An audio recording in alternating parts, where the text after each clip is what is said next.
Having a pet can bring immense joy and numerous benefits to a person's life. But sometimes, they can also bring sorrow to a person's life. In today's video, we will be talking about times where pets turned against their owners and killed or almost killed them. Kellyanne Walls and the Black Bear. Kellyanne Walls was a woman from Pennsylvania who tragically died in an incident involving her pet black bear. This case, which drew significant media attention, happened in 2009. Walls, who was 37 years old at the time, kept several wild animals as pets, including a black bear, an African lion, and a Bengal tiger on her property in Ross Township. Although she had permits for these animals and kept them in enclosures, the bear attacked her one day while she was cleaning its cage and feeding it.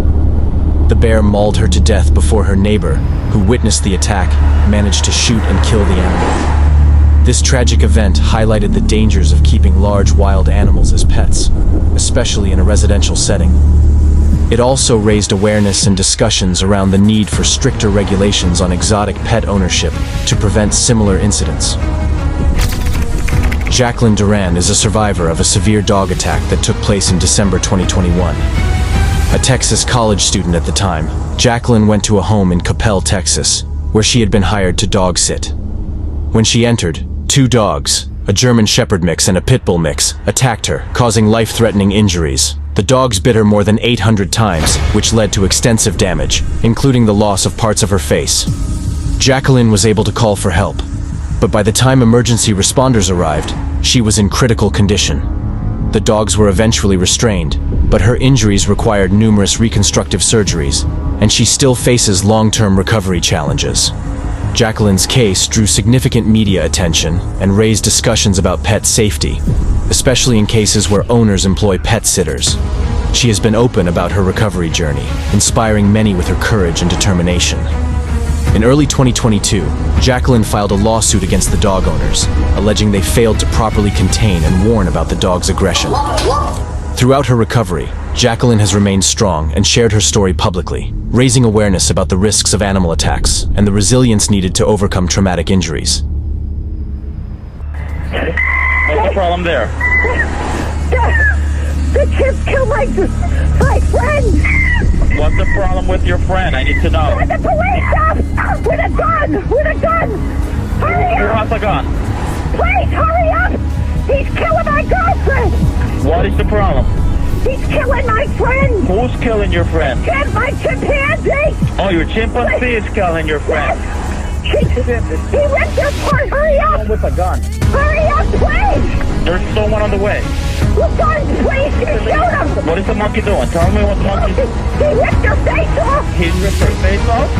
He's trying to hurt me! Please, Okay, hurry! I need you to calm down a little bit. They're on the way. Can you put yourself away? I don't want the monkey attacking you. Please, hurry up! Listen to me! Charla Nash's story is a tragic and harrowing account of survival after a chimpanzee attack in 2009. Nash, a Connecticut resident, was mauled by a chimpanzee named Travis, who belonged to her friend and employer, Sandra Harold. Travis, a pet chimpanzee known to be part of Harold's family, had a history of aggressive behavior. The attack occurred when Nash attempted to help Harold coax Travis back into the house after he escaped with Harold's car keys. In an unprovoked assault, Travis attacked Nash, causing life-threatening injuries to her face and hands. The attack left Nash with severe facial disfigurement and blindness. She lost her nose, lips, eyelids, and hands, and her injuries required multiple surgeries. Her case drew international attention and sparked a debate on the ownership of exotic animals. Charla underwent extensive surgeries, including a groundbreaking facial transplant in 2011 at Brigham and Women's Hospital in Boston. Her recovery, though remarkable, has been challenging, and she continues to face significant health struggles. Following the attack, Nash became an advocate for laws regulating exotic animal ownership. She also shared her story on several media platforms, highlighting her journey and the support she's received. The incident ultimately led to increased scrutiny and legislative changes around exotic pet ownership, aiming to prevent similar tragedies in the future. A full video about this story will be in the YouTube description, in case you want to know what happened to the chimp when the police got there and how the rescue was done and many more. Pam Weaver's story is both tragic and cautionary, illustrating the risks associated with keeping exotic animals as pets. In 2007, Weaver, a resident of Queensland, Australia, was gifted a young camel by her husband for her 60th birthday. The camel had been living on their property for about 10 months and initially showed no signs of aggression. However, as it reached sexual maturity, the animal began displaying behavior that was harder to manage. One day, while Weaver was alone, the camel became aggressive and attempted to engage with her as it would a fellow camel. It reportedly knocked her down, stomped on her, and ultimately lay on top of her. Tragically, she suffocated under the camel's weight. Experts believe that the animal's actions weren't driven by malice, but rather by instinct and behavior associated with mating. This incident sparked a discussion about the potential dangers of owning exotic animals that are not domesticated and may act unpredictably, particularly when they reach adulthood. It also raised awareness of the need for careful consideration and proper knowledge when handling or keeping large, powerful animals as pets. Marius Els, a South African farmer from the Free State, made headlines for his unique bond with a pet hippopotamus named Humphrey. Els adopted Humphrey as a calf, rescuing him when he was only 5 months old. Over time, Els developed a deep attachment to Humphrey, treating him as part of his family.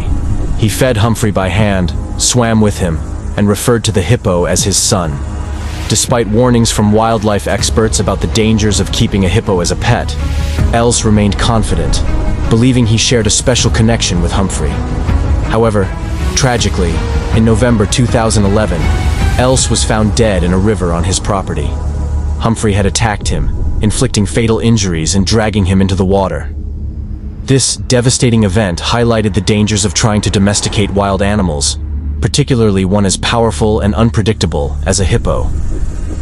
Marius Els's story remains a cautionary tale about the limits of human interaction with wildlife, emphasizing the importance of respecting animals' natural behaviors and the risks involved in ignoring expert advice. The story of Bettina, the black widow spider, is centered around a tragic and bizarre event in Dortmund, Germany. Mark Vogel, a 30-year-old exotic pet enthusiast, was found dead in his apartment, which he had filled with dangerous and venomous creatures, including Bettina, a black widow spider. It is believed that Bettina bit Vogel, and while many black widow bites are not fatal with prompt treatment, the bite appears to have incapacitated him. After his death, the situation worsened as his collection of exotic pets, including aggressive spiders, snakes, and lizards, began feeding on his remains. Authorities described the scene as horrifying, with his body covered in webs and creatures. The apartment resembled a chaotic mix of a zoo and a horror film, with venomous and wild animals freely roaming. Bethany Lynn Stevens was a young woman from Virginia, whose death in December 2017 attracted widespread attention due to its unusual and tragic circumstances. Stevens, 22 years old, was reportedly mauled to death by her 2 pit bull dogs while walking them near her home in Goochland County. Stevens's father became concerned after she didn't return home from walking her dogs.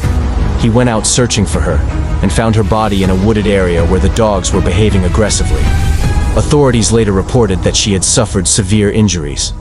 The Goochland County Sheriff's Office stated that her injuries were consistent with a mauling, and there were no signs of foul play.